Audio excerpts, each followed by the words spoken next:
to put America first, maintaining its alliances and its engagement with the rest of the world, because that has been very beneficial, not only to the rest of the world, but most of all to America itself.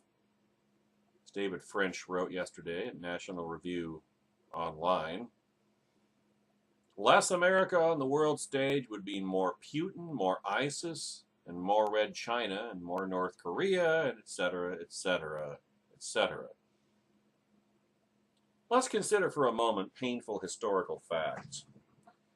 Since the founding of the American Republic, the United States has found itself sucked into 3 significant continental European wars at immense cost of American blood and treasure. Most Americans, of course, remember the 2 world wars, which collectively cost more than 500,000 American lives, with total casualties, killed and wounded, of roughly 1.4 million. Less remembered is the War of 1812, with American conflict against Britain in large part a response to British provocations during its war with Napoleon's France. That war was far less costly, but it did result in a British land invasion that was repelled only after the King's forces burned Washington, D.C. to the ground. So it's safe to say that European stability is squarely within America's vital national interests. And it's not just Europe. Asian instability and conflict resulted directly in the attack on Pearl Harbor. Expansionist, universalist, jihadist Islam despises America independently of our support for Israel. The United States is was the most powerful nation in the world. Now the Sino-Russian axis is.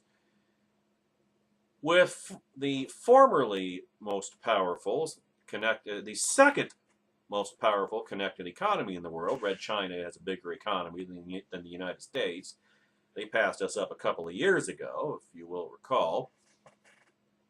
The notion that our national interests are somehow best served through power vacuums that have historically led to great power conflict is fantastical at best. In other words, American leaders have maintained a bipartisan commitment to European and Asian alliances since World War II, not because they're running the world's largest international military charity, but because they do ultimately put America first. Indeed, within the conservative movement, there has long been a broad understanding that American military hegemony, in many ways, was the very definition of America first. Because without such hegemony, power vacuums could and would be filled largely by hostile interests, as they were and did in the 1930s. Nazi Germany, Imperial Japan, Fascist Italy. Historically, it is the left that has wobbled on those commitments. It is the left that has placed American resolve in doubt.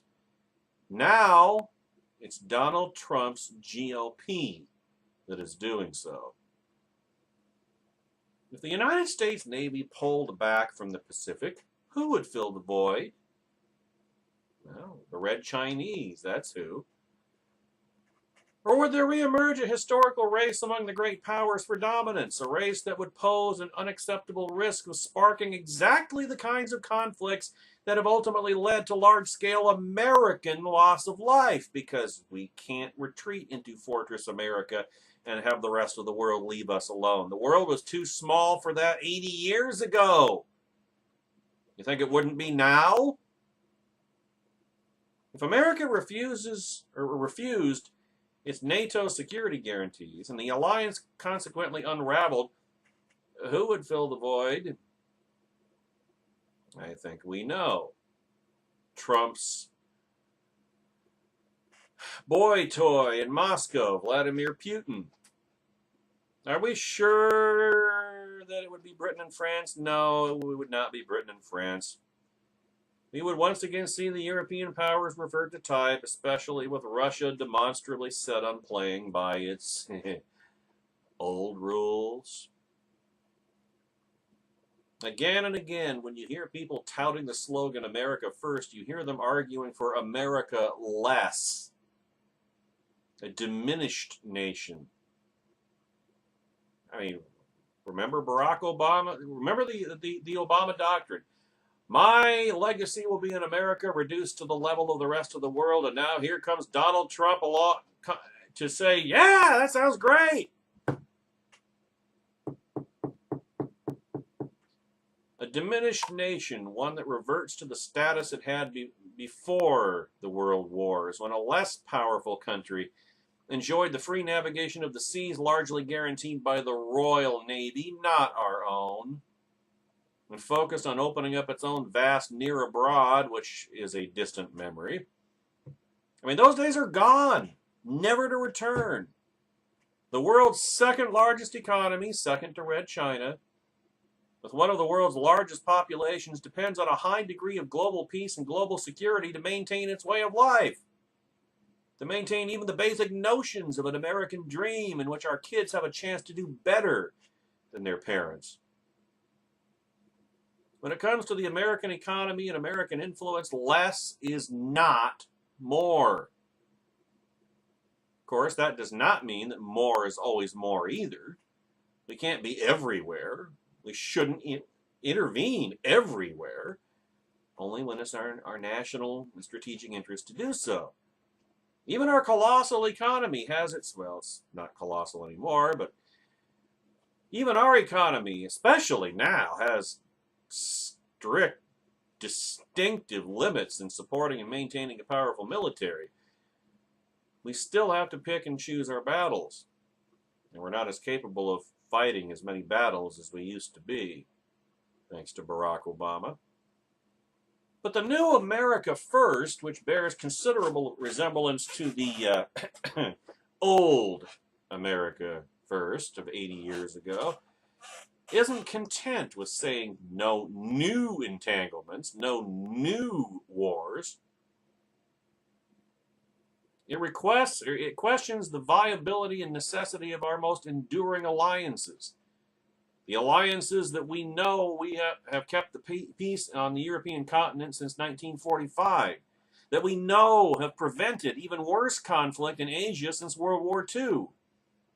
The argument now is that we should hold our allies hostage, treat them like enemies, dangle their national security, and in some cases their very existence before their eyes in a put up or shut up relationship that destroys trust and fails to acknowledge the very real benefits that America receives from its closest international alliances.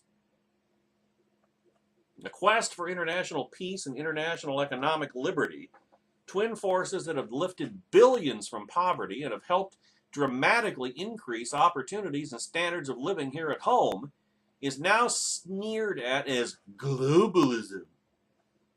And rather than fighting over the wisdom of any given alliance or treaty or intervention, a temptation is emerging to condemn the entire international structure as inherently bankrupt, which is ironic coming from Donald Trump, who's been bankrupt at least 4 times on his own. Yes, our NATO allies should pay more for their own defense, but then that's been the case for decades, really. Yes, there is a free rider problem in both Europe and the Pacific. But a world in which NATO partners spend, say, 0.5% or more of their GDP on defense is only marginally better than the world we live in today. A world in which NATO dissolves over an American shit fit over the failure to upgrade a few brigades of infantry or add a new F-35 squadron is substantially worse. The fact remains that NATO soldiers have bled and died since 9/11 in the common defense of our nation. And any indication that we, in our turn, would not honor our treaty obligations is most strategically foolish and morally repugnant. I mean, have we forgotten that the only time that the United States has ever invoked an attack on one NATO member as an attack on all was after the 9/11 attacks? Have we forgotten that? And our NATO allies honored that commitment? Before advocating radical change, it is wise to think hard about the likely consequences and alternatives.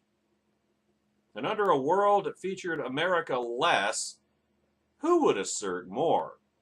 Barack Obama's feckless, inward-focused foreign policy has given a preview. Less America means more ISIS. Less America means more Putin.